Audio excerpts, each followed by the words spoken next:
Well, joining me now is Ishtiaq Ahmad. He's a professor of international relations and a political analyst at the Quaid-e-Azam University in the Pakistani capital. Welcome to the programme. Professor Ahmed, a volleyball game in a remote area of the Northwest Frontier province seems an unusual target. Who do you think was the focus of the attack? You see, apparently the local TV reports suggest that a peace committee was in session, and the particular vehicle which exploded, including the suicide bombers, was heading to that venue where the peace committee meeting was taking place.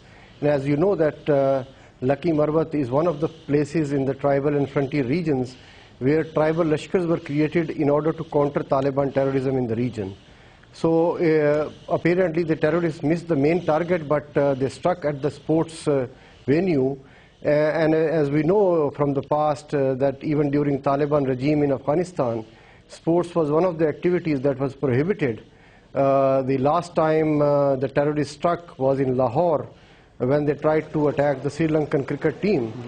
And this is one of the unfortunate tragedies that we had today in Lucky Marwat. If local tribesmen, for example, were the focus of that attack, how influential is the role of tribal elders across the Northwest Frontier province when it comes to working with the local authorities, with the government, with the security services to fight the Pakistan Taliban? You see, the tribal elders, Suhail, are trying to reclaim the very stature or the very status that they had prior to Talibanization of the region. There is clear-cut transformation in the last several years from the traditional Malik to the Taliban mullah in this region. And what the tribal elders are doing in accordance with the traditional Pashtun culture and the nature of the society in this region, they are only reclaiming the kind of status that they had in this region. And Talibanization and the rise of the mullah has really jeopardized.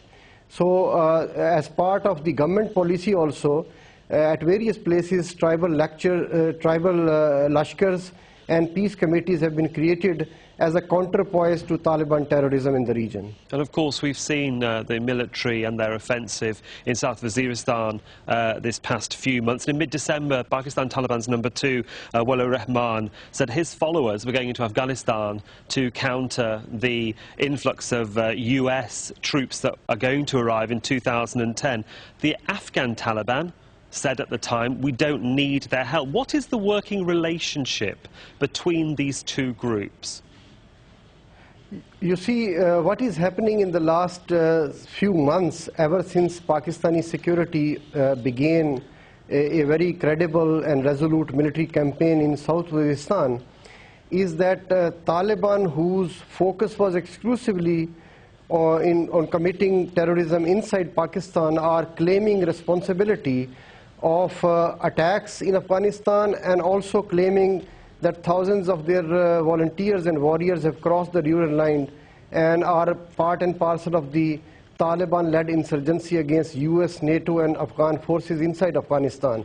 But in my opinion, I think it is only a reflection of a sign of frustration and increasing desperation on the part of Tehreek-e-Taliban Pakistan, because TTP, as we know, was exclusively focused on committing terrorism inside Pakistan.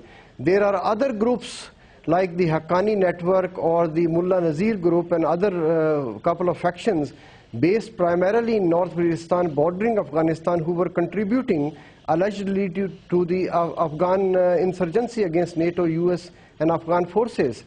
But apparently it seems that since Pakistan Army's operation is advancing very fast and these forces are really pressed hard, so they are trying to divert the attention and trying to actually complicate Pakistan's counter-terrorism specific relationship with the United States. Well, indeed, and that's the case. And the interesting development in the past few days, certainly on Wednesday when the US base in Khost was attacked, is that Pakistan Taliban claimed responsibility for that attack in Afghanistan. That's an interesting development, if it's true, is it not?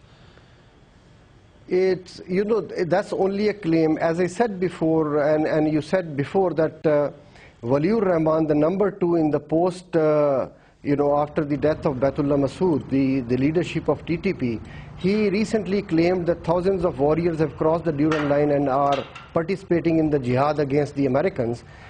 This is the second claim they made, perhaps today, that the CIA officials who were killed there were basically, the act was orchestrated by the TTP here in Pakistan.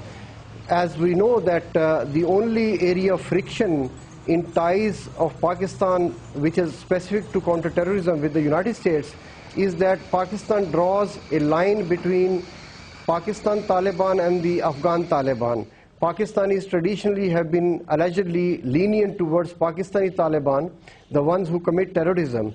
So if there is one area of friction that Pakistanis have practiced some kind of a double standard, this is an area which the TTP, hard-pressed because of a resolute military operation, is trying to exploit. And they are making suddenly, in the last few weeks, one claim after another that they are actually contributing now more to the anti-American insurgency in Afghanistan.